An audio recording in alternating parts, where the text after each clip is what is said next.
के इस नई वीडियो में। आज हम बात करने वाले हैं क्लास 12 का। हमारा जो यूपी बोर्ड के अनुसार है, जो पुराने सिलेबस के पुराने कवरेज के अनुसार होता है, वो होता है चैप्टर नंबर 2। और आज हमारा जो टॉपिक रहेगा वो रहेगा गॉस की प्रमेय। बहुत ही ज़्यादा महत्वपूर्ण टॉपिक है, जो कि एग्जाम में लगभग हर बार पूछा जाने वाला टॉपिक रहा है। वो रहा है गॉस की प्रमेय। इस पर आधारित एक न एक इसका जो अनुप्रयोग है वो, या गॉस की प्रमेय कभी न कभी हमेशा ही हर जो जितने भी सेट बनते हैं पेपर के, उन सभी में क्या है, यह मोस्टली पूछा जाने वाला टॉपिक रहा है और पूछा ही जाता है। तो चलिए आज शुरू करते हैं इस टॉपिक को। तो गॉस की प्रमेय है और बड़े ध्यान से आपके लिए समझना है, सीखना है, ताकि आप क्या है इसे कर पाएं और एग्जाम में आपसे छूटने ना पाए। ठीक है, तो गॉस की प्रमेय है। गॉस की प्रमेय को समझने से पहले यहाँ पर हम गॉस की प्रमेय क्या है उसे समझने से पहले हमें यहाँ पर अभी समझना होगा वैद्युत फ्लक्स। तो पहली हमारी जो टॉपिक रहेगा वो रहेगा हमारा वैद्युत फ्लक्स। ठीक है, क्या रहेगा? वैद्युत फ्लक्स। तो हम बात कर रहे हैं किसकी? वैद्युत फ्लक्स की बात कर रहे हैं कि वैद्युत फ्लक्स क्या है। ठीक है, वैद्युत फ्लक्स की बात कर रहे हैं कि वैद्युत फ्लक्स क्या है। तो चलिए यहाँ पर हम बना के यहाँ पर हम एक क्या बनाते हैं, एक हमने यहाँ पे पृष्ठ ले रखा है। यहाँ पे हमने क्या ले रखा है? एक पृष्ठ ले रखा है। ठीक है, पृष्ठ का मतलब है ये कोई एक एरिया है, जैसे बुक रखी हुई है या कोई भी कागज है या कोई भी कुछ भी चीज है। तो यहाँ पर हम क्या लेते हैं? वैद्युत क्षेत्र लेते हैं। तो वैद्युत क्षेत्र में क्या होता है? वैद्युत बल रेखाएं होती हैं और वो वैद्युत बल रेखाएं इस तरीके से खींची होती हैं। ठीक है, वैद्युत क्षेत्र है आपका और वैद्युत क्षेत्र में क्या होंगी? वैद्युत बल रेखाएं होंगी और इस तरीके से वहां पर खींची जाती हैं। तो अब यहाँ पर आप क्या देख रहे हैं कि इस पृष्ठ में से होकर भी क्या है, कुछ वैद्युत बल रेखाएं इसमें से गुजर रही हैं। वैद्युत क्षेत्र है यहाँ पर और वैद्युत क्षेत्र में क्या हो रहा है? कुछ वैद्युत बल रेखाएं यहाँ से होकर के गुजर के जा रही हैं। ठीक है, तो यहाँ पर आप देख रहे हैं कि ये कोई एक पृष्ठ है जिसका एरिया क्या है? ए मान लिया हमने। कोई भी पृष्ठ का एरिया क्या मान लिया है? ए मान लिया है। और दूसरी बात, यहाँ पर वैद्युत क्षेत्र की जो तीव्रता है वो कितनी है? ए है। वैद्युत क्षेत्र का जो वैल्यू है वो क्या है? ई है। तो यहाँ पर बात ये आती है कि वैद्युत फ्लक्स को कैसे परिभाषित करेंगे। तो वैद्युत फ्लक्स को कैसे परिभाषित करेंगे, तो इसको परिभाषित करना बहुत ही ज्यादा आसान है। बस इतना है कि किसी भी वैद्युत क्षेत्र में रखे पृष्ठ से होकर, यानी कोई भी वैद्युत क्षेत्र है और उसमें कोई भी पृष्ठ है, उस पृष्ठ में से होकर गुजरने वाली वैद्युत बल रेखाओं की संख्या की माप को ही वैद्युत फ्लक्स कहा जाता है। ठीक है, कैसे लिखेंगे आप इसे? किसी भी वैद्युत क्षेत्र में रखे पृष्ठ से होकर गुजरने वाली वैद्युत बल रेखाओं की संख्या की माप को ही वैद्युत फ्लक्स कहा जाता है। अर्थात ये जो पृष्ठ है इसमें से जितनी वैद्युत बल रेखाओं की संख्या गुजरती है, जो उनकी गुजरने वाली संख्याओं की माप होती है, उसी को हम क्या कहते हैं? वैद्युत फ्लक्स कहते हैं। तो आप इसे नोट करके लिख देंगे ना? ठीक है, तो आप क्या कर देंगे? ऐसे नोट करके लिख देंगे कि किसी भी वैद्युत क्षेत्र में रखे पृष्ठ में से होकर गुजरने वाली वैद्युत बल रेखाओं की संख्या की माप को ही वैद्युत फ्लक्स कहते हैं। और आप इस चित्र को बना देंगे। ठीक है, एक पृष्ठ बनाएंगे और उसमें से होकर वैद्युत बल रेखाओं की संख्या को गुजरते हुए दिखाएंगे। ठीक है, चलिए आगे बढ़ते हैं वैद्युत फ्लक्स में। तो वैद्युत फ्लक्स को फाई ई से प्रदर्शित किया जाता है। वैसे फ्लक्स जो होता है उसे फाई से प्रदर्शित करते हैं, लेकिन दो प्रकार का फ्लक्स होता है, एक होता है चुंबकीय फ्लक्स और एक होता है वैद्युत फ्लक्स। ठीक है, तो हम किससे प्रदर्शित करते हैं इसको? वैद्युत फ्लक्स को फाई ई से प्रदर्शित करते हैं। ये जो ई है ये बता रहा है कि यहाँ पर ये जो फ्लक्स है ये कौन सा है? इलेक्ट्रिसिटी वाला है। ई का मतलब होता है इलेक्ट्रिसिटी, तो यहाँ पर क्या है? ये इलेक्ट्रोस्टैटिक, यानी फाई ई से इसको क्या है हम प्रदर्शित करते हैं। तो इसे किससे प्रदर्शित करते हैं? फाई ई से प्रदर्शित करते हैं। तो फाई ई से प्रदर्शित करते हैं तो सूत्र देखते हैं। फाई ई बराबर क्या होता है? फाई ई बराबर होता है वेक्टर ई और डॉट वेक्टर डी, यानी कि किसी भी वैद्युत क्षेत्र और जो वहां पर लिया गया है एरिया। एक तो वेक्टर ई है और एक क्या है? वेक्टर ए है। यहाँ पर दो चीजें हो गई हैं, कौन कौन सी? एक वेक्टर ई और वेक्टर ए। ठीक है, और इन दोनों के जो गुणन हैं, इनका कौन सा गुणन है? यहाँ पर डॉट लगाया हुआ है, तो अदिश गुणन है। तो इनके अदिश गुणनफल के बराबर क्या होता है? फाई ई होता है। अब आप जानते हैं कि जो अदिश गुणन होता है फाई ई बराबर क्या लिखा जाता है? यहाँ पर अदिश गुणन होता है ई ए कॉस थीटा। क्या होता है? ई ए कॉस थीटा। ठीक है, डॉट प्रोडक्ट को क्या लिखते हैं आप? जैसे अगर मान लीजिए ए डॉट बी है तो ए डॉट बी को आप कैसे लिखेंगे? ए बी कॉस थीटा लिखते हैं। कैसे लिखते हैं? ए बी कॉस थीटा लिखते हैं। ठीक है, कैसे लिखते हैं? ए बी कॉस थीटा लिखते हैं। उसी तरीके से फाई ई बराबर क्या हो जाएगा? यहाँ पर फाई ई बराबर हो गया ई ए कॉस थीटा। तो ये होता है वैद्युत फ्लक्स। यहाँ पर फाई ई बराबर vector E dot vector D vector A होता है। और जब इनका गुणन करते हैं, गुणन खोल देते इस गुणन को, तो वेक्टर हट के यहाँ से क्या हो जाता है? फाई ई बराबर ई ए कॉस थीटा होता है। और यही होता है वैद्युत फ्लक्स फाई ई बराबर ई ए cos थीटा। आप इतने को क्या है याद रखेंगे, ठीक है।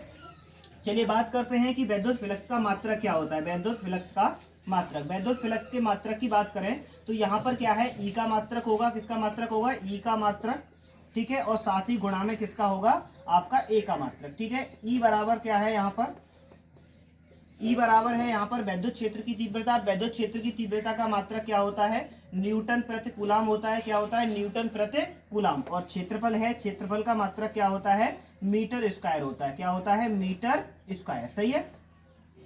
तो इसका जो मात्रक होगा वो क्या हो जाएगा, वो हो जाएगा न्यूटन मीटर, यहाँ पर न्यूटन मीटर स्क्वायर प्रति कूलम, ठीक है। तो वैद्युत फ्लक्स का जो मात्रक होता है वो क्या हो जाएगा, न्यूटन मीटर स्क्वायर प्रति कूलम हो जाएगा, ठीक है। यहाँ पर आप समझ रहे हैं एन का मतलब क्या हो गया न्यूटन और एम का मतलब मीटर स्क्वायर है, फिर क्या है प्रति क्या है यहाँ पर कूलम है, जो कि किसके लिए है, आवेश के लिए है, ठीक है। तो इस तरीके से क्या है हम यहाँ पे वैद्युत फ्लक्स को समझ गए कि वैद्युत फ्लक्स क्या होता है।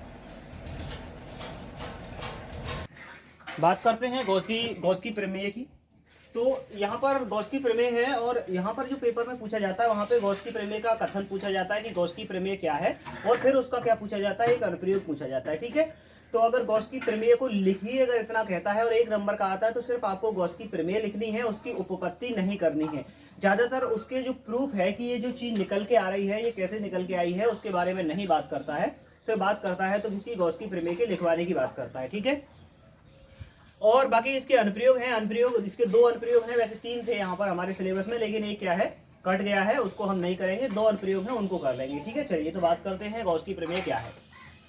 तो गॉस की प्रमेय क्या है, यहाँ पे गॉस की प्रमेय का कथन है कि किसी बंद पृष्ठ से होकर गुजरने वाला वैद्युत फ्लक्स, किसी बंद पृष्ठ से होकर गुजरने वाला वैद्युत फ्लक्स उस पृष्ठ से संबद्ध कुल आवेश Q का 1/ε0 गुना होता है। ये वाला कथन है इसका कि किसी भी बंद पृष्ठ से होकर गुजरने वाला जो वैद्युत फ्लक्स है वह उस पृष्ठ से संबद्ध कुल आवेश Q का, यानी कि किसी भी पृष्ठ में अगर Q आवेश है तो उसमें से जो निकलने वाला वैद्युत फ्लक्स होता है फाई ई, वो कितना होता है, उस आवेश का 1/ε0 गुना होता है। अर्थात उस आवेश में अगर 1/ε0 का गुणा कर दें तो हमें क्या पता चल जाएगा, वैद्युत फ्लक्स पता चल जाता है, ठीक है। तो यहाँ पर हमने क्या किया, वही किया, फाई ई बराबर Q गुणा 1/ε0। यही क्या है, गॉस की प्रमेय है कि निकलने वाला जो वैद्युत फ्लक्स है वह कुल आवेश Q का 1/ε0 गुना होता है, ठीक है। ये क्या हो गया, आपका वैद्युत फ्लक्स हो गया, और इसका क्या होता है, इस आवेश का क्या होता है, यह 1/ε0 गुना होता है। तो फाई ई बराबर कितना हो गया, Q/ε0 हो गया। फाई ई बराबर कितना हो गया, Q/ε0। फाई ई बराबर Q गुणा 1/ε0। यही क्या होती है, गॉस की प्रमेय होती है। और इतना ही क्या है, गॉस की प्रमेय को कथन में लिखा जाता है, गॉस की प्रमेय में लिखा जाता है, ठीक है। इसके बाद की अगर बात करते हैं यहाँ पर हम, तो अब बात ये आती है कि इसको हम प्रूफ कैसे करेंगे। तो प्रूफ करते हैं चलिए इसको, लेकिन उससे पहले आप क्या है इसको याद रख लीजिएगा, नोट कर लीजिएगा कि फाई ई बराबर कितना होता है, Q गुणा 1/ε0 या Q/ε0, दोनों ही एक ही चीज है, एक का Q का इसमें एक में गुणा कर देते हैं, ठीक है। तो किसी भी बंद पृष्ठ से होकर गुजरने वाला वैद्युत फ्लक्स उस पृष्ठ से संबद्ध कुल आवेश Q का 1/ε0 गुना होता है, ये होती है गॉस की प्रमेय। चलिए अब इसके प्रूफ की बात करते हैं कि इसको प्रूफ कैसे किया जाएगा। तो इसको प्रूफ करने के लिए चलिए हम यहाँ पे चित्र बना लेते हैं, और जैसे जैसे हम चित्र बनाएंगे वही चीजें क्या है यहाँ पर लिखी जाती हैं। तो यहाँ पर हमने क्या किया है, यहाँ पर हम एक चित्र बना रहे हैं, और इस चित्र में क्या है, हमने एक अनियमित आकृति बनाई है। एक क्या बनाई है, अनियमित आकृति बनाई है, और ये क्या है, एक बंद पृष्ठ है। तो हम कह रहे हैं यहाँ पर कि ए एक बंद पृष्ठ है। चित्र में क्या दिखाया गया है, ए दिखाया गया है, और वो क्या है, एक बंद पृष्ठ है। इसके अंदर कोई बिंदु O है, और इसके अंदर क्या है, कोई भी बिंदु O है, उस बिंदु O पर +Q आवेश रखा हुआ है। इस बिंदु O पर क्या रखा हुआ है, +Q आवेश रखा हुआ है। इस आवेश से इस पृष्ठ पर कोई एक बिंदु क्या है, P है। कहीं पर भी क्या मान लिया गया है, एक बिंदु P मान लिया गया है, ऐसे करके यहाँ पर क्या है, कोई बिंदु हमने क्या मान लिया, एक P मान लिया, और यहाँ से लेकर यहाँ तक की जो दूरी है वो कितनी मान ली हमने, R मान ली। कितनी दूरी मान ली है हमने, R दूरी मान ली है कि R दूरी पर क्या है, एक बिंदु P है, ठीक है। तब इस बिंदु P पर एक लघु क्षेत्रफलीय अवयव मानते हैं। तब इस बिंदु P पर हम क्या मानते हैं? लघु क्षेत्रफलीय अवयव मानते हैं। लघु क्षेत्रफलीय अवयव का क्या अर्थ होता है ये समझ लीजिएगा। लघु क्षेत्रफलीय अवयव का मतलब है कि क्षेत्रफल का एक छोटा सा हिस्सा है, वहां पर क्षेत्रफल का क्या है? एक छोटा सा हिस्सा, यानी जैसे कि उसमें क्या है, कोई भी पृष्ठ बना हुआ है और उस पृष्ठ में क्या है, एक छोटा सा होल है, सुराख है या छेद है, उसमें से क्या हो रहा है, वैद्युत फ्लक्स निकल रहा है। छोटा सा मान के चल रहे हैं। ये फिजिक्स के डेरिवेशन करने का तरीका है कि पहले हम छोटे से करते हैं काम शुरू और फिर उसका समाकलन कर देते हैं, और समाकलन करते ही क्या होता है, पूरे पृष्ठ से निकलने वाला वैद्युत फ्लक्स वहां पे निकल के आ जाएगा। तो पहले किसके द्वारा? छोटे से खंड के द्वारा, डीए के द्वारा निकालते हैं। तो यहाँ पे लघु क्षेत्रफलीय अवयव हमने क्या माना है? डीए माना है। डीए का अर्थ क्या होता है? ये लघु क्षेत्रफलीय अवयव डीए बना लिया हमने, डीए, और इस डीए पर ये वैद्युत क्षेत्र जो है वो क्या है? ई है, और इसमें से निकलने वाला जो वैद्युत फ्लक्स है वो क्या होगा? डी फाई ई होगा। कितना होगा? डी फाई ई होगा। फाई ई नहीं होगा वैद्युत फ्लक्स, क्योंकि वो क्या है, एक छोटे से खंड के कारण है। और यहाँ पर लघु क्षेत्रफलीय अवयव डीए है, इसमें से निकलने वाला वैद्युत फ्लक्स डी फाई ई है, और यहाँ पर जो वैद्युत क्षेत्र की तीव्रता है या वैद्युत क्षेत्र है वो कितना है? वेक्टर ई है। ऐसे करके बना लिया, ठीक है। तो इसमें पूरी हिंदी हम लिख देते हैं। चलिए, यहाँ पर एक बंद पृष्ठ ए है, एक बंद पृष्ठ ए है, जिसके अंदर बिंदु ओ पर एक प्लस क्यू आवेश रखा है, एक प्लस क्यू आवेश रखा हुआ है। तब प्लस क्यू आवेश से आर दूरी पर एक बिंदु P पर एक लघु क्षेत्रफलीय अवयव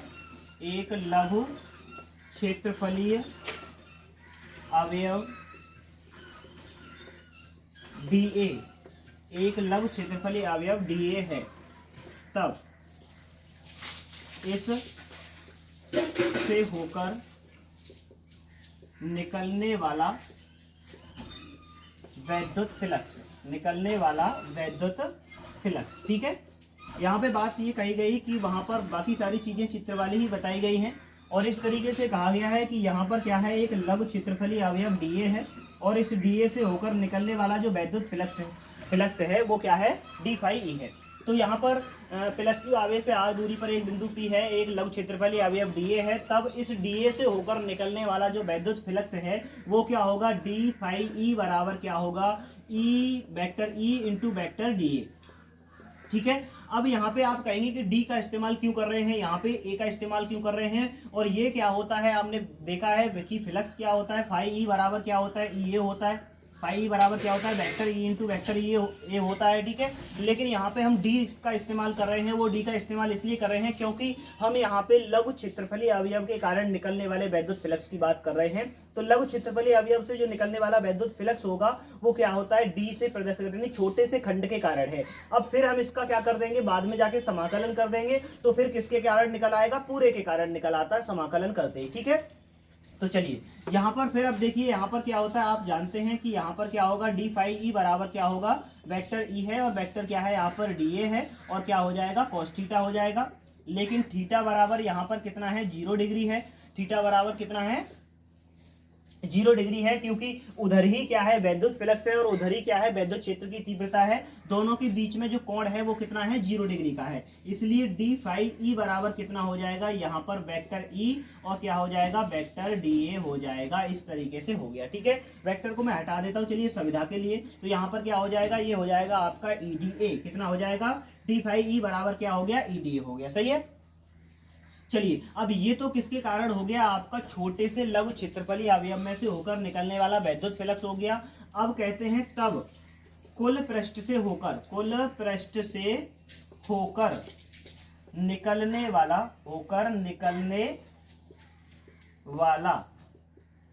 वैद्युत फ्लक्स, तब कुल पृष्ठ से होकर निकलने वाला वैद्युत फ्लक्स कितना होगा उसकी बात कर लेते हैं। तब कुल पृष्ठ से होकर निकलने वाला जो वैद्युत फ्लक्स होगा, समीकरण 1 का क्या करने पर? समाकलन करने पर। समीकरण 1 का समाकलन करने पर, जो अभी समीकरण बनाया है उसका हम क्या कर देते हैं? समाकलन कर देते हैं। करने पर समाकलन कर देंगे तो यहाँ पर देखो डी फाई ई है, और यहाँ पर क्या है ई है, और यहाँ पर क्या है डी ए है, और दोनों जगह पे हमने क्या कर दिया, समाकलन कर दिया। ठीक है, ये समाकलन का चिन्ह होता है, तो हमने क्या लगा दिया, यहाँ पे समाकलन लगा दिया। अब समाकलन में क्या होता है, समाकलन और डिफरेंशिएशन, ये डी डिफरेंशिएशन को प्रदर्शित करता है, ये अवकलन को, और ये जो चिन्ह है सांप जैसा, ये क्या करता है, समाकलन को प्रदर्शित करता है। तो ये अवकलन का और समाकलन का क्या होता है, उल्टा रिश्ता होता है। ठीक है, तो ये क्या हो जाता है, इस समाकलन से ये डी क्या हो जाएगा, हट जाएगा। सरल शब्दों में समझें तो, सरल शब्दों में अगर आप समझना चाहते हैं तो यहाँ पर क्या होगा, इस डी से क्या है, ये इंटीग्रेशन हट जाएगा। और यहाँ पर ई जो है, ई का हम समाकलन नहीं कर पाएंगे अभी। क्यों नहीं कर पाएंगे, क्योंकि ई जो है हमें नहीं पता है कि इसमें कौन कौन सी चीजें हैं। तो ई के बारे में हम लिखेंगे कि ई होता क्या है, तब जाकर के क्या है, इसका समाकलन करेंगे। ठीक है, तो यहाँ पर क्या हो गया, समाकलन करते ही फाई ई हो गया। ई की जगह पे देखिएगा आप क्या लिख देंगे, 1/4 पाई एप्सिलॉन नॉट लिखेंगे, और यहाँ पर क्यू बट्टे क्या लिख देते हैं, आर स्क्वायर, और यहाँ पर क्या है, डी ए है। ऐसा ही तो हो गया।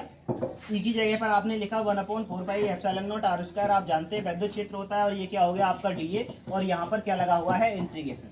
और इंटीग्रेशन यहाँ पे लगाए, यहाँ से इंटीग्रेशन हट गया, क्योंकि अब कुल वैद्युत फ्लक्स निकल के आ गया है फाई ई, जो कि क्या है, पहले डी था, डी फाई ई था, लेकिन अब क्या हो गया, फाई ई, यानी पूरे के कारण है, और समाकलन पूरे के कारण ही बताता है। अब आइए समाकलन इधर की साइड में किस किस का करते हैं। तो फाई ई बराबर देखो 1/4 पाई एप्सिलॉन नॉट क्या होता है, पूरा का पूरा कांस्टेंट है, नियतांक है, इसका मान जो है 9 × 10⁹ है, तो कोई भी चेंजेस नहीं आता है इसमें। तो मान कितना हो गया, इसका फिक्स है, इसलिए इसका समाकलन नहीं कर सकते हम। समाकलन उन चीजों का किया जाता है जो चीजें बदलती हैं।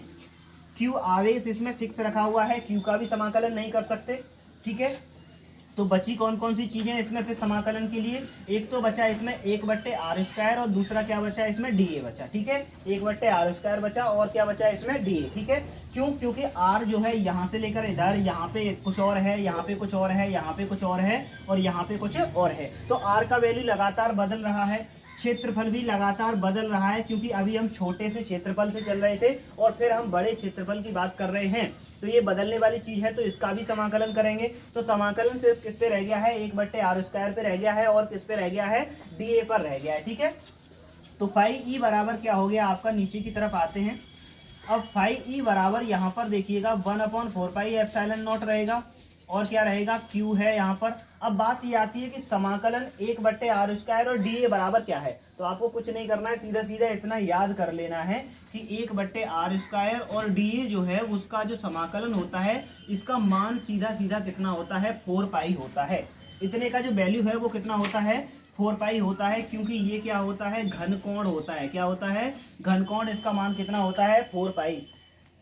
1/r² और डी ए इसका मान कितना होता है, 4 पाई होता है। आप याद कर पाएंगे इतना। यहाँ पे आके इस पूरे की जगह पर क्या रखेंगे, 4 पाई रखेंगे। तो यहाँ पे आप कितना रख दीजिएगा, 4 पाई रख दीजिए। कितना रख दीजिए, 4 पाई। आप कितना रखेंगे यहाँ पर, 4 पाई रख दिया आपने। ठीक है, तो यहाँ पर क्या क्या हो गया, 1/4 पाई एप्सिलॉन नॉट, और क्या हो गया यहाँ पे 4 पाई हमने जो है वैल्यू रख दिया। ठीक है, तो 1/एप्सिलॉन नॉट क्यू क्यू है, और इस पूरे की जगह पर कितना रख दिया, 4 पाई। अब देखो 4 पाई से 4 पाई कट गई, यानी 4 पाई यहाँ पे है, 4 पाई यहाँ पे है, तो कट जाएगा, ऊपर नीचे है।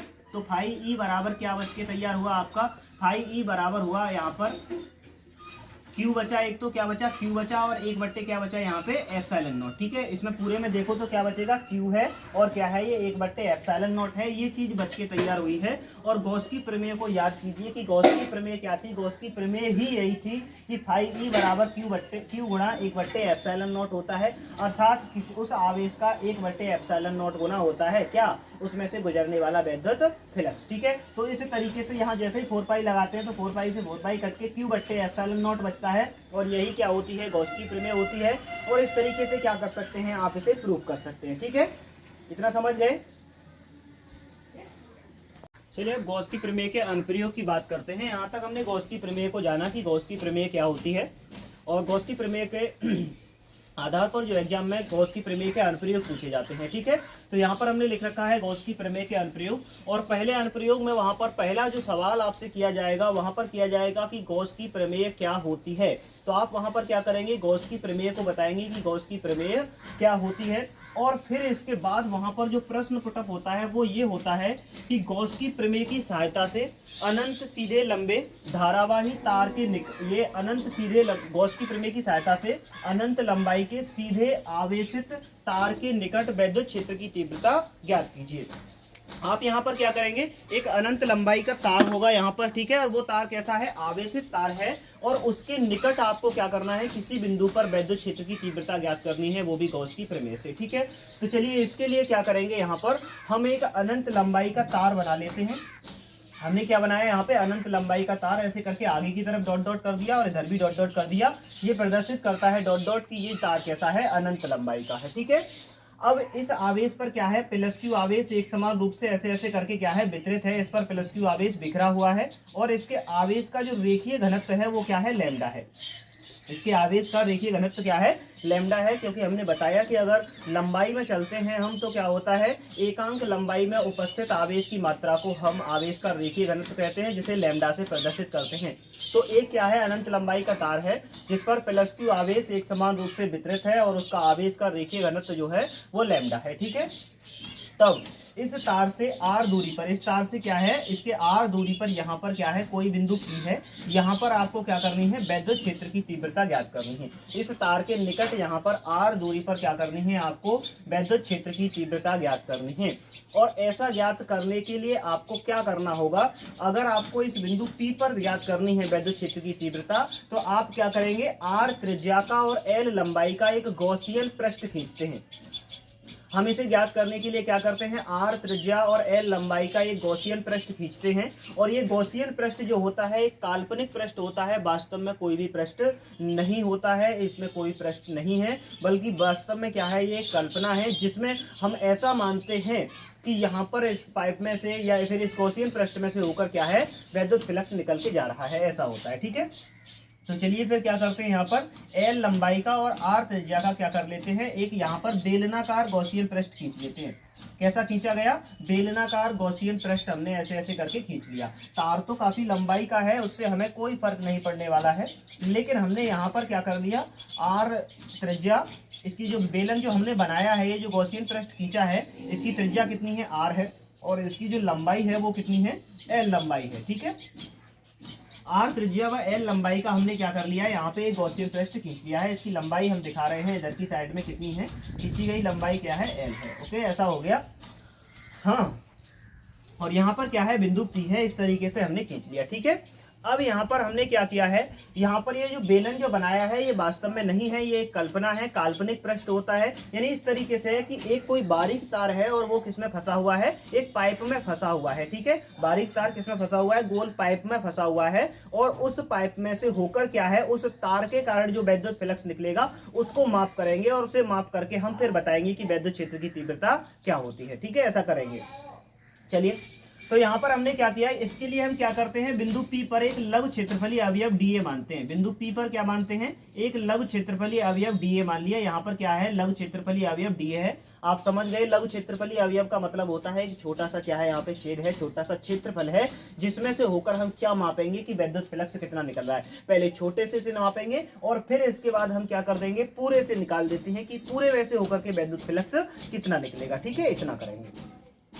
यहाँ पर जो इसमें से विद्युत फ्लक्स निकल रहा है वो क्या है, फाई ई इधर है, और विद्युत क्षेत्र की तीव्रता की दिशा भी किधर है, इधर ही है। फाई ई भी इधर ही है, और इसमें से जो विद्युत क्षेत्र है वेक्टर ई वो भी किधर ही है, इधर ही है। तो इस तरीके से क्या हो गया, यहाँ पर दोनों की दिशाएं क्या है, सेम है। एक लघु क्षेत्रफलीय अवयव हमने यहाँ पे माना, और एक लघु क्षेत्रफलीय अवयव हम कहाँ पे मानते हैं, यहाँ पे मान लेते हैं। एक लघु क्षेत्रफलीय अवयव यहाँ पे मान लिया, और एक लघु क्षेत्रफलीय अवयव हमने कहाँ पे मान लिया, यहाँ पे मान लिया dA। ठीक है, और यहाँ पर जो फ्लक्स है वो फाई ई किधर होगा, इधर होगा, और विद्युत क्षेत्र की जो दिशा होगी वो किधर होगी, इधर होगी।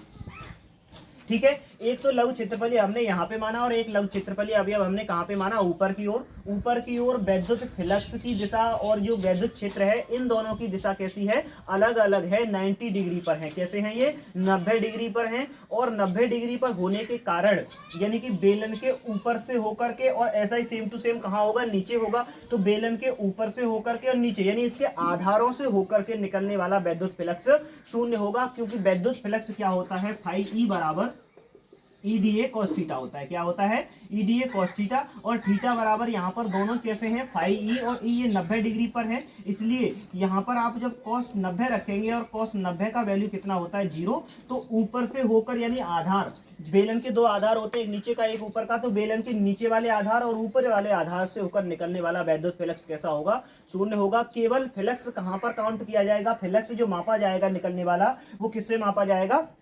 इस वक्र पृष्ठ से मापा जाएगा। किससे मापा जाएगा? वक्र पृष्ठ से मापा जाएगा। जो पृष्ठ इसका घुमा हुआ होता है उस पृष्ठ से मापेंगे। बाकी ऊपर आधार है, नीचे आधार है, इनसे निकलने वाला जो वैद्युत फ्लक्स है वो कैसा हो जाएगा? शून्य हो जाएगा। इसमें कोई भी दो राय नहीं है। ठीक है, चलिए इतना कर लिया हमने। इतना करने के बाद अब हम क्या है, यहाँ पर थोड़ा सा हिंदी लिख लेते हैं। तो हिंदी लिखवा देता हूं मैं आपके लिए। क्या लिखेंगे यहाँ पर? ठीक है, यहाँ पे लिखेंगे एक अनंत लंबाई का, एक अनंत लंबाई का आवेशित तार, आवेशित तार है, जिसका आवेश का रेखीय घनत्व, आवेश का रेखीय घनत्व लैम्डा है। जिसके आवेश का रेखीय घनत्व क्या है? लैम्डा है। तब इस तार के निकट आर दूरी पर वैद्युत क्षेत्र की तीव्रता ज्ञात करनी है। वैद्युत क्षेत्र की तीव्रता ज्ञात करनी है। तब इस तार के निकट क्या करना है? आपको वैद्युत क्षेत्र की तीव्रता ज्ञात करनी है। तब इसके लिए हमें क्या करना होगा? आर त्रिज्या व एल लंबाई का, तब इसके लिए आर त्रिज्या व एल लंबाई का एक गॉसियन पृष्ठ, एक बेलनाकार गॉसियन पृष्ठ खींचते हैं। गॉसियन पृष्ठ खींचते हैं। ठीक है, आर त्रिज्या व एल लंबाई का एक बेलनाकार गॉसियन पृष्ठ खींचते हैं। तब इस गॉसियन पृष्ठ के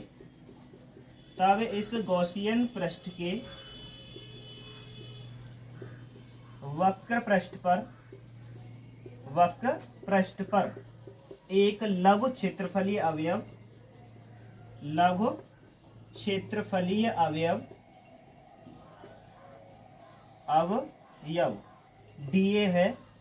डीए है।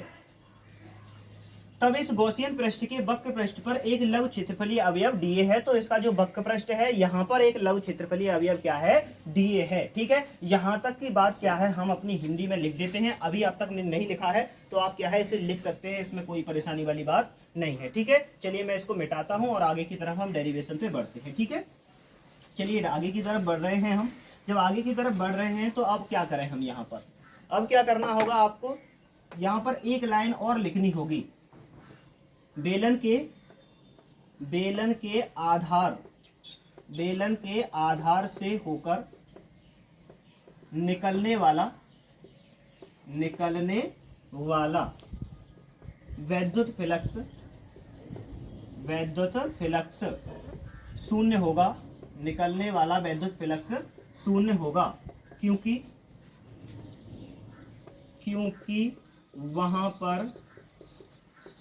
वहां पर वैद्युत क्षेत्र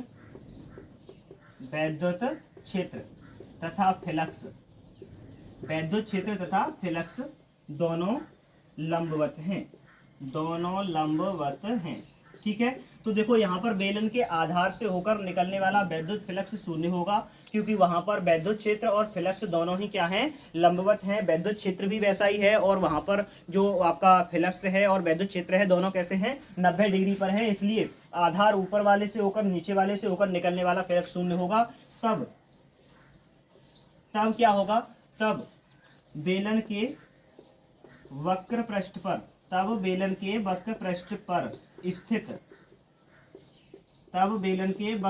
पर स्थित बिंदु P पर डीए से होकर निकलने वाला वैद्युत फ्लक्स तब वहां पर हमें ये करना है कि वहां जो डीए है उससे निकलने वाला वैद्युत फ्लक्स क्या होगा। ठीक है, तब इससे निकलने वाले वैद्युत फ्लक्स की बात कर रहे हैं, कौन से वाले के कारण, इस डीए में से होकर कितना वैद्युत फ्लक्स निकलेगा, तब ये वाला। तब आप जानते हैं कि वैद्युत फ्लक्स क्या होता है, डी फाई ई बराबर, फाई ई बराबर क्या होता है, ई होता है, तो डी फाई ई बराबर हम क्या कर देंगे यहाँ पर vector E into vector DA. अब आप कहेंगे डी फाई ई क्यों लेके चले हैं, क्योंकि डी फाई ई इसलिए लेके चले हैं क्योंकि ये छोटे से खंड के कारण है, छोटे से लघु क्षेत्रफलीय अवयव के कारण है। और जब कोई चीज छोटे से लघु क्षेत्रफलीय अवयव के कारण होती है तो हम क्या करते हैं, इसके आगे डी लगाते हैं। तो ये डी क्या है, छोटे से पार्ट को बता रहा है, तो डी फाई ई हो गया बराबर क्या हो गया, ई डी ए। और ये भी क्षेत्रफल क्या है, छोटा सा है, इसलिए इसके आगे क्या आ गया, डी ए। तो डी फाई ई बराबर क्या हो गया, डी फाई ई बराबर E D A cos theta, क्या हो गया ये, D E D A cos theta. ठीक है, डी फाई ई बराबर क्या हो गया, E D A cos theta. चूंकि यहाँ पे देखिए थीटा बराबर 0 डिग्री है, क्योंकि वैद्युत फ्लक्स और वैद्युत क्षेत्र की तीव्रता दोनों एक ही दिशा में है, इसलिए यहाँ पर क्या हो गया, थीटा बराबर 0। तो डी फाई ई बराबर क्या हो गया आपका, ई डी ए हो गया, क्या हो गया, ई डी ए। ये जो ई डी ए है इसको क्या बना दीजिए आप, समीकरण नंबर 1 बना दीजिए। ये क्या है, ये इस लघु क्षेत्रफलीय अवयव से होकर निकलने वाला वैद्युत फ्लक्स है, इस छोटे से खंड, इस छोटे से क्षेत्रफल के द्वारा निकलने वाला वैद्युत फ्लक्स है। तो अब इसी फ्लक्स के कारण अब हम क्या करेंगे, पूरा जो पृष्ठ है, अभी तो हमने छोटे के कारण ज्ञात किया है, अब हम ज्ञात करेंगे कि पूरे पृष्ठ के कारण जो वैद्युत फ्लक्स होगा उसमें से कितना निकल रहा होगा, और उसे निकालने के बाद ही हम क्या है, डेरिवेशन को सिद्ध कर देंगे। ठीक है, नोट करें पॉज करके। ठीक है, चलिए अब हमने क्या कर लिया, यहाँ पे छोटे से खंड के कारण कर लिया। अब छोटे से खंड के कारण करने के बाद अब हम इसको मिटा देते हैं। चलिए वहीं से शुरू करते हैं।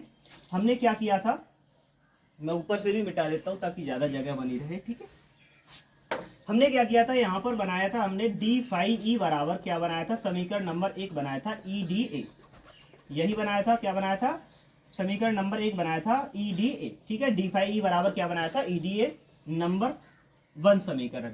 अब ये था छोटे से खंड के कारण निकलने वाला वैद्युत फ्लक्स। अब कहते हैं कुल पृष्ठ से होकर निकलने वाला, कुल पृष्ठ से होकर निकलने वाला वैद्युत फ्लक्स। कुल पृष्ठ से होकर निकलने वाला वैद्युत फ्लक्स क्या है, कुल पृष्ठ से होकर निकलने वाला वैद्युत फ्लक्स, कुल पृष्ठ से होकर निकलने वाला वैद्युत फ्लक्स क्या होगा, डी फाई ई बराबर क्या होगा, इंटीग्रेशन ई डी ए।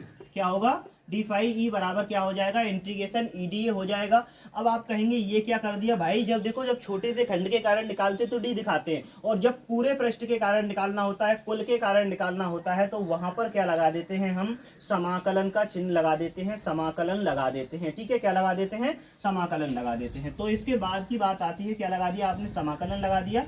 चलिए आपने लगा दिया यहाँ पे समाकलन। अब समाकलन के बाद क्या करें, देखो ये समाकलन का जो चिन्ह है, इस डी से ये सांप क्या है, काट देगा, यानी सांप इस डी को क्या कर देगा, खत्म कर देगा। तो कुल वैद्युत फ्लक्स मान लीजिए कितना निकल रहा है वहां से, फाई। डी कब लगा रहे थे, छोटे के कारण, पूरे के कारण क्या निकल रहा है, फाई। यानी समाकलन से क्या है, पूरा का पूरा पता चल गया, फाई। ठीक है, अब बात ये आती है कि ई का तो वैल्यू आपको ज्ञात ही करना है। जब ई का वैल्यू ज्ञात करना है तो इसका समाकलन क्यों करना, समाकलन होगा तो किसका होगा, केवल डी ए का होगा।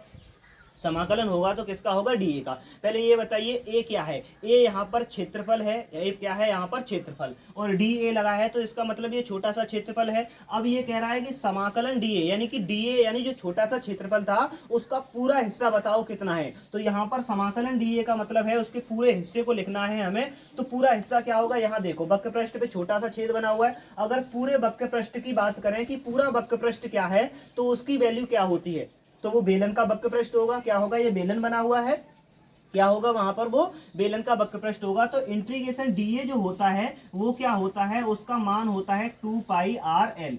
अब एक बार बताओ, बेलन का वक्र पृष्ठ क्या होता है, 2 पाई आर एच होता है। क्या होता है, 2 पाई आर एच। लेकिन यहाँ पे हमने क्या लिखा, 2 पाई आर एल, क्यों, क्योंकि जो बेलन की लंबाई है वो एच नहीं मानी है हमने, कितनी मानी है, एल मानी है, इसलिए एच की जगह पे मैंने क्या लगा दिया है, एल। तो इंटीग्रेशन डीए बराबर क्या हो गया है, यहाँ पर 2 पाई आर एल हो गया है। चूंकि बेलन का जो वक्र पृष्ठ होता है, चूंकि बेलन का वक्र पृष्ठ किसके बराबर होता है, वो 2 पाई आर एच होता है। कितना होता है बेलन का वक्र पृष्ठ, 2 पाई आर एच। वक्र पृष्ठ का मतलब होता है पूरे का पूरा एरिया बता दीजिए हमें, तो इंटीग्रेशन डी ए का वैल्यू है कि पूरे वक्र पृष्ठ का वैल्यू बताओ कितना है, तो वो हमने यहाँ पे बता दिया है। देखो जब भी आप कभी ऐसे डेरिवेशन को क्या है इस तरीके के डेरिवेशन को करेंगे तो पेपर में वहां पर देखो बीचों बीच कॉपी में आप क्या है इसको सॉल्व कर रहे होंगे, तो राइट साइड में जो जगह बनती है जहां भी आप नया फैक्टर लगाएंगे, जो भी नई चीज का इस्तेमाल कर रहे हैं उसको जरूर लिखेंगे। ऐसा नहीं करेंगे कि वहां पे बताया ही नहीं, डायरेक्ट पेले जा रहे हैं पेले जा रहे हैं, ऐसा बिल्कुल भी नहीं करना है। वहां पे आपको बताना है, एक टीचर को जो है एक सामान्य स्टूडेंट की तरह आपके लिए समझाना है कि अब हम टीचर हैं और जो टीचर है वो क्या है स्टूडेंट है, तो जितना बेहतर एक्सप्लेन कर पाएंगे, छोटी से छोटी चीज को भी क्या है वहां पे लिखना होगा और किसी भी तरह की वहां पर मिसअंडरस्टैंडिंग नहीं होनी चाहिए आपके लिखने में और किसी के भी समझने में, ठीक है, ऐसी बात है। चलिए तो यहाँ पर आपका हो गया फाई ई बराबर, यहाँ पर हो गया ई और डी ए की जगह पर मैं क्या लिख दूं, 2 पाई आर एल लिख दूं। अब डी ए की जगह मैं क्या लिख देता हूँ, 2 पाई आर एल लिख देता हूँ, ठीक है, क्योंकि वहां से देख के लिख दिया। अब आ जाइए गॉस की प्रमेय से, अब आ जाइए गॉस की प्रमेय। गॉस की प्रमेय से क्या होता है, गॉस की प्रमेय क्या कहती है, गॉस की प्रमेय कहती है फाई ई बराबर, गॉस की प्रमेय बराबर क्या होता है, गॉस की प्रमेय से फाई ई बराबर क्या होता है, यहाँ पे देखो फाई ई बराबर क्या होता है, क्यू बट्टे एप्सिलॉन नॉट होता है या नहीं होता। फाई ई बराबर क्या होता है, क्यू बट्टे एप्सिलॉन नॉट बराबर क्या हो गया, ई गुणा 2 पाई आर एल, ठीक है। इस चीज को भी इधर की साइड में दिखा दीजिए, क्या दिखा दीजिए यहाँ पे कि फाई ई बराबर जो होता है वो क्या होता है, क्यू बट्टे एप्सिलॉन नॉट होता है, तो आपने यहाँ पे दिखा दिया। ओके आगे आइएगा, अब देखो आपको ई का वैल्यू निकालना है, तो 2 पाई आर एल इन सबको नीचे ले आते हैं, चलो ले आते हैं नीचे, तो यहाँ पर क्या हो जाएगा, ई बराबर ऐसे सीधा करके लिखता हूं मैं, ठीक है। यहाँ पे क्या था आपका, क्यू था ऊपर और एप्सिलॉन नॉट था नीचे, क्यू बट्टे एप्सिलॉन नॉट था। इसी ई के साथ कौन कौन थे, 2 पाई आर एल थे ना, इस 2 पाई आर एल को कहाँ ले आते हैं हम, नीचे, 2 पाई आर एल ले आए नीचे। क्यू बट्टे एप्सिलॉन नॉट था, 2 पाई आर एल को क्या है एप्सिलॉन नॉट के पास में ले आए और क्यू कहाँ पे है, ऊपर है, और ये सारी चीजें किसके बराबर हो गई, ई के बराबर हो गई, ठीक है। चलिए अब आगे बढ़ते हैं, जब हम आगे बढ़ते हैं तो यहाँ पर क्या होगा, यहाँ पर क्या करें हम, ई बराबर देखिए, ई बराबर यहाँ देखो 2 पाई और एप्सिलॉन नॉट को एक साथ लिख दें, तो यहाँ पे मैं लिख देता हूँ इसको 1/2 पाई एप्सिलॉन नॉट लिख दिया मैंने। यहाँ पे मैंने 2 पाई और एप्सिलॉन नॉट को 1 के बट्टे में लिख दिया और क्यू को वहां पे ऊपर लिखा, ठीक है, क्यू को वहां पे लिखा, नीचे क्या लिखा एल और यहाँ पे क्या लिखा मैंने आर। चीजें वही लिखी हुई हैं, कोई अंतर नहीं किया मैंने, क्यू ऊपर लिखा हुआ है, एप्सिलॉन नॉट नीचे है, 2 पाई नीचे है, आर नीचे है, एल नीचे है, सारी चीजें नीचे हैं, बस मैंने एडजस्टमेंट किया है, क्यों किया है वो आप खुद देखेंगे। अब 1/2 पाई एप्सिलॉन नॉट हो गया। अब एक चीज पे गौर करिएगा यहाँ पे कि ये क्या बन के तैयार हुआ है, ये बन के तैयार हुआ है आपका क्यू बट्टे एल, क्या बन के तैयार हुआ है, क्यू बट्टे एल। और आपको ये पता होना चाहिए कि लैम्डा बराबर क्या होता है, क्यू बट्टे एल होता है। क्यू बट्टे एल किसके बराबर होता है, लैम्डा के बराबर होता है, जिसे हम कहते हैं आवेश का रेखीय घनत्व। क्या कहते हैं इसे, आवेश का रेखीय घनत्व कहते हैं, ठीक है। क्या कहा जाएगा इसको, आवेश का रेखीय घनत्व। तो ई बराबर यहाँ पर क्या हो गया, 1/2 पाई एप्सिलॉन नॉट, ठीक है। इसकी जगह क्यू बट्टे एल की जगह लैम्डा लगा दीजिए, यहाँ पे नीचे क्या लिख दीजिए आर। इतना तो बनके तैयार हो गया, लेकिन यहाँ पे एक बड़ी बात यह है कि आप क्या 1/2 पाई एप्सिलॉन नॉट का मान जानते हैं, उसे तो आप नहीं जानते ना। क्या जानते हैं आप, 1/4 पाई एप्सिलॉन नॉट तो जानते हैं ना। तो ऐसा करिए, नीचे 4 पाई एप्सिलॉन नॉट बनाइए, अभी क्या है 2 पाई एप्सिलॉन नॉट है, तो क्या करो 2 से ऊपर तथा नीचे दोनों जगह गुणा कर दें, 2 से ऊपर नीचे गुणा करने पर, 2 से ऊपर नीचे गुणा करने पर, 2 से ऊपर नीचे गुणा कर देंगे तो क्या हो जाएगा, 2 से जैसे ही आप ऊपर नीचे गुणा करेंगे तो क्या हो जाएगा, यहाँ पर देखिए ई बराबर हो जाएगा 1/4 पाई एप्सिलॉन नॉट हो जाएगा। नीचे गुणा किया तो 2 से गुणा किया, नीचे तो 2 दूनी 4 हो गया, और ऊपर किया तो हमने 2 लैम्डा कर दिया और नीचे क्या कर दिया, आर कर दिया, ठीक है। तो ई बराबर क्या हो गया, 1/4 पाई एप्सिलॉन नॉट 2 लैम्डा बट्टे आर। और किसी अनंत सीधे धारावाही लंबे चालक तार, जो ये अनंत सीधा जो आवेशित तार है, इसके निकट अगर विद्युत क्षेत्र की तीव्रता की बात की जाती है तो वो क्या होता है, ई बराबर 1/4 पाई एप्सिलॉन नॉट 2 लैम्डा बट्टे आर। इंपोर्टेंट फैक्टर क्या है इसमें, एक तो डी ए की जगह पर आपको क्या लगाना है, 2 पाई आर एल लगाना है, फिर यहाँ पर 2πRL को नीचे लेके आना है, फिर इनको 2πε0 लिखना है, Q/L बनाना है। Q/L की जगह पर क्या होता है, लैम्डा होता है, वो लैम्डा रखना है, फिर 2 से ऊपर नीचे गुणा करना है और आपका क्या हो जाएगा, ये न्यूमेरिकल जो डेरिवेशन है वो सिद्ध होके आ जाएगा। ठीक है, नोट कर लें इसको इतना।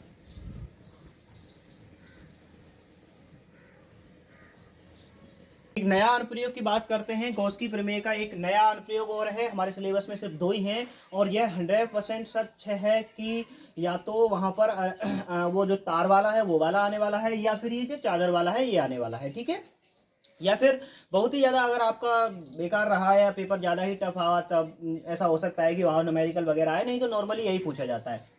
तो गॉस की प्रमेय की सहायता से अनंत विस्तार की समतल आवेशित चादर के निकट विद्युत क्षेत्र की तीव्रता। ठीक है, एक बार आप इसे क्या है पॉज करके लिख सकते हैं। ठीक है, पॉज कर लें इसे और लिख लें। ठीक है, ओके।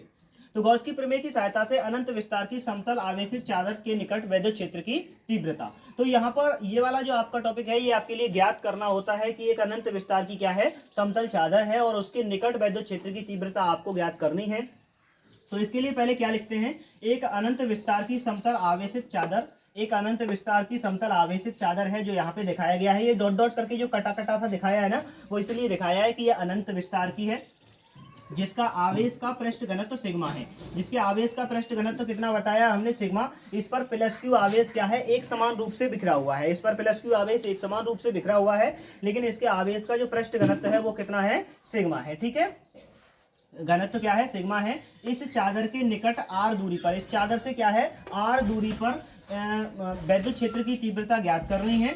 इसके लिए चित्रानुसार चादर के आर पार एक गॉसियन पृष्ठ की कल्पना करते हैं। अगर आपको r दूरी पर क्या करना है, यहाँ पर अगर आपको विद्युत क्षेत्र की तीव्रता ज्ञात करनी है तो इसके आर पार एक गॉसियन पृष्ठ की कल्पना करते हैं, यानी इसके आर पार एक बेलन का मानते हैं। इसके आर पार दिखाई दे रहा है ना आपको बेलन, तो वो कैसा है, काल्पनिक बेलन है। वास्तव में वो बेलन नहीं है, बल्कि ये गॉसियन पृष्ठ है, और गॉसियन पृष्ठ क्या होते हैं, काल्पनिक पृष्ठ होते हैं। ठीक है, तो ये क्या है, काल्पनिक पृष्ठ है, जिसको क्या है यहाँ पे ऐसे लिया गया है। ठीक है, इसके लिए चित्रानुसार चादर के आर पार गॉसियन पृष्ठ की कल्पना करते हैं, जिसका आधार बिंदु P के संपर्क में है। इसका जो आधार है वो P और P डैश के संपर्क में है, इधर की दिशा में और इधर की दिशा में, दोनों बिंदुओं के क्या है, ये संपर्क में है। आधार का मतलब समझते हैं, बेलन ऐसे करके रखा है तो उसके नीचे वाला हिस्सा, जो ऊपर वाला हिस्सा है, वो क्या होते हैं, आधार होते हैं, वो क्या है, इसके P के संपर्क में रखे गए हैं।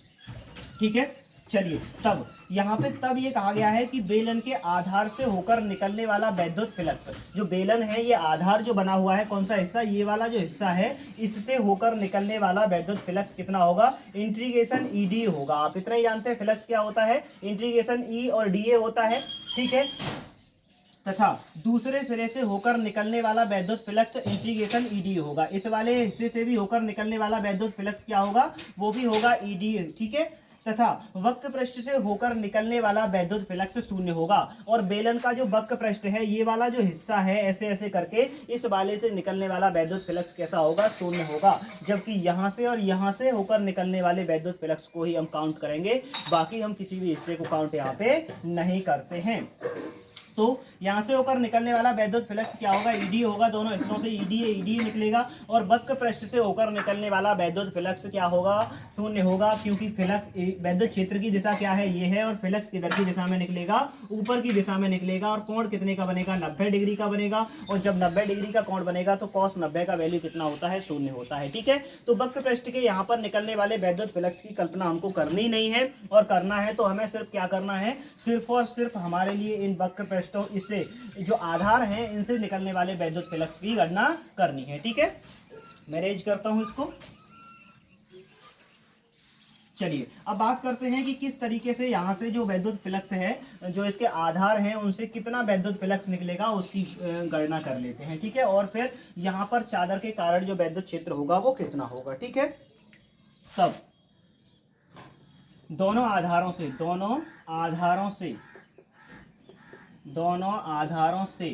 निकलने वाला वैद्युत फ्लक्स, दोनों आधारों से निकलने वाला क्या होगा, वैद्युत फ्लक्स कितना होगा, वो होगा आपका डी फाई ई बराबर कितना हो जाएगा आपका, एक तो ईडीए है, क्या है ईडीए, और प्लस क्या है यहाँ पर ईडीए। ठीक है, ईडीए हो गया और क्या हो गया, ईडीए हो गया। और डी फाई ई बराबर कितना हो जाएगा आपका, ईडीए 2 ईडीए हो गया, कितना हो गया, 2 ईडीए। ठीक है। तब निकलने वाला कुल वैद्युत फ्लक्स निकाल लेते हैं। तब निकलने वाला कुल वैद्युत फ्लक्स तब निकलने वाला जो कुल वैद्युत फ्लक्स होगा वो कितना होगा, ठीक है।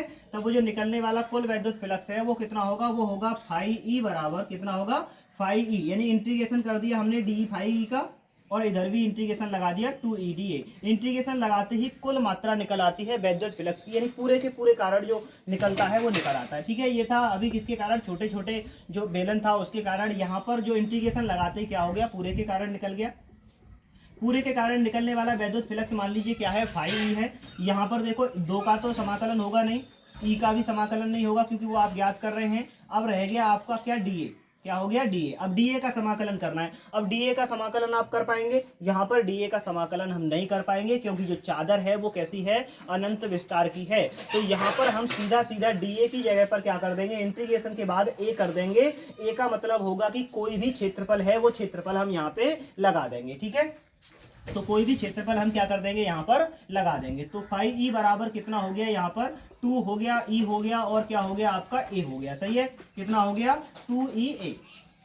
यहाँ तक बात खत्म। यहाँ पे आइएगा, मैंने लिखा फाई ई बराबर कितना, 2EA, इतना हो गया, क्योंकि इंटीग्रेशन लगाने के बाद क्या है, ये हटके क्या हो गया, पूरा खत्म हो गया, ठीक है। चलो अब आते हैं तब गॉस की प्रमेय से। तब क्या लगा देते हैं, गॉस की प्रमेय लगा देते हैं। तब गॉस की प्रमेय से क्या होगा, तब गॉस की प्रमेय से क्या होता है, आप जानते हैं फाई ई बराबर जो होता है वो क्या होता है, क्यू बट्टे एप्सिलॉन नॉट होता है। कितना होता है, फाई ई बराबर क्यू बट्टे एप्सिलॉन नॉट। तो यहाँ पर आप क्या करिएगा, क्यू बट्टे एप्सिलॉन नॉट लगाइएगा, और इधर क्या कर दीजिए, 2EA, क्या कर दीजिए, 2EA। अब एक बात बताओ, आपको वैल्यू किसका निकालना है, ई का निकालना है। तो ए को कहाँ पे ले आइए, नीचे। तो यहाँ पर आप ले आए क्या, क्यू बट्टे, यहाँ पर आप लेकर आए 2 लेकर के आए, और क्या लेकर के आए, ए लेकर के आए, और नीचे क्या है, एप्सिलॉन नॉट है। तो ई 2 और ए को कहाँ पे ले आए, नीचे ले आए, और ये क्या हो गया, बराबर आपका ई, ठीक है। तो यहाँ पर देखिए क्या हो गया आपका, ई बराबर हो गया ये क्यू बट्टे ए, ठीक है। क्या हो गया, क्यू बट्टे ए, और यहाँ पर क्या है, 2 है, और क्या है, एप्सिलॉन नॉट है। यही चीजें तो लगी हुई हैं, क्यू बट्टे ए है, और क्या है, यहाँ पर एप्सिलॉन नॉट है, और क्यू कहाँ था, ऊपर, 2 नीचे, ए और एप्सिलॉन नॉट नीचे, ठीक है। ई बराबर हो गया। आइए नीचे आते हैं। तो ई बराबर क्या हो गया, आप देखो यहाँ पर क्यू बट्टे ए जो दिखाई दे रहा है आपको, यहाँ पर ये जो क्यू बट्टे ए दिखाई दे रहा है, इस क्यू बट्टे ए बराबर क्या बताया था, सिग्मा बताया था। यहाँ पर क्या होता है, सिग्मा होता है, जो कि क्या होता है, आवेश का पृष्ठ घनत्व होता है। क्या होता है, ये आवेश का पृष्ठ घनत्व होता है, ठीक है। क्या है, ये आवेश का पृष्ठ घनत्व है। तो हमने यहाँ पे क्या लगा दिया, आवेश का पृष्ठ घनत्व लगा दिया, क्या, सिग्मा बट्टे 2 एप्सिलॉन नॉट। क्या लगा दिया हमने, ई बराबर, इस पूरे की जगह पर क्या लगा देते हैं, सिग्मा लगा देते हैं, और नीचे क्या लगा देते हैं, 2 एप्सिलॉन नॉट लगा देते हैं। और इस तरीके से क्या है, ये जो निकल के आया है, यही क्या है, अनंत विस्तार की जो समतल आवेशित चादर है, उसके निकट वैद्युत क्षेत्र की जो तीव्रता होती है वो कितनी होती है, सिग्मा बट्टे 2 एप्सिलॉन नॉट होती है, ठीक है। क्या किया हमने, ईडीए 2 बार जोड़ा, ठीक है। 2 बार जोड़ के फिर इसका हमने क्या किया, कुल निकाला। कुल निकालने के लिए समाकलन किया, समाकलन निकालने के लिए फाई ई लगा दिया हमने, और डीए की जगह पर हमने क्या कर दिया, यहाँ पे सीधा ए लगा दिया। तो ई ए बन गया, ए को हम नीचे ले आए तो क्यू बट्टे ए बन गया, और क्यू बट्टे ए की जगह पर हमने क्या लगा दिया, वहाँ से सिग्मा लगा दिया, और इस तरीके से क्या हो गया, सिग्मा बट्टे 2 एप्सिलॉन नॉट बन गया। और ये 2 ही हम अनुप्रयोग यहाँ पे कर रहे हैं गॉस की प्रमेय के, जो कि क्या है, काफ़ी महत्वपूर्ण है, और उम्मीद करता हूँ कि एग्जाम में आपके में यही आएंगे। और बाकी आपका नसीब रहा, अगर ज़्यादा ही खराब है तो फिर मैं कुछ नहीं कर सकता।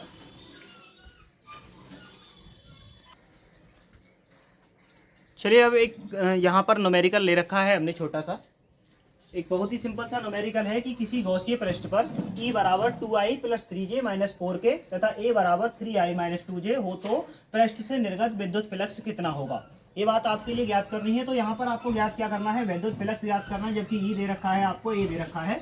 तो सबसे पहले लिख लेते हैं गिवन क्या क्या चीज़ें हैं, कौन कौन सी चीज़ें आपको दी गई हैं। तो E बराबर दिया गया है यहाँ पर 2i + 3j - 4k, ठीक है।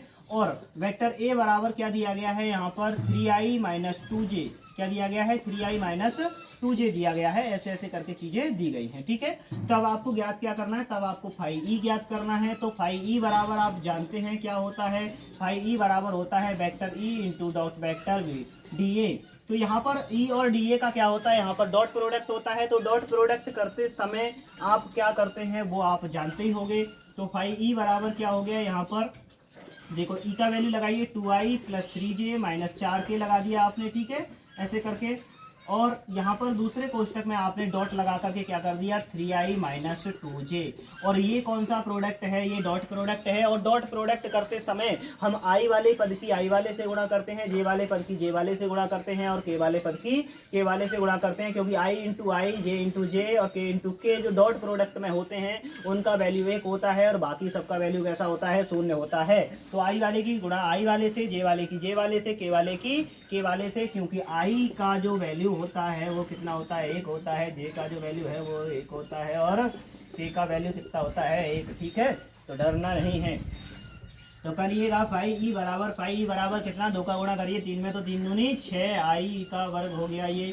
और यहाँ पे क्या हो गया, जे वाले की जे से करो तो 3 दूनी 6 और ये प्लस का ये माइनस का, तो माइनस का 6, जे का कैप हो गया स्क्वायर, ठीक है। और के वाला पद यहाँ पे है ही नहीं, तो के वाले की पद से हम के वाले से करते हैं, लेकिन के वाला पद है ही नहीं। देखो मैं आपको बताऊं कि आई का जो कैप का वर्ग होता है वो 1 होता है, जे के कैप का जो वर्ग होता है वो 1 होता है और के पद का जो वर्ग होता है वो भी 1 होता है।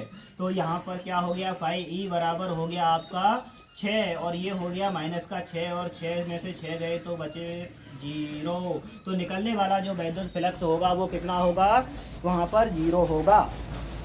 तो यहाँ पे आपको कुछ भी नहीं करना है, यहाँ पे बस सिंपल सी बात है, आई वाले की आई से गुणा, जे वाले की जे से गुणा करनी है और कुछ भी नहीं लगाना है।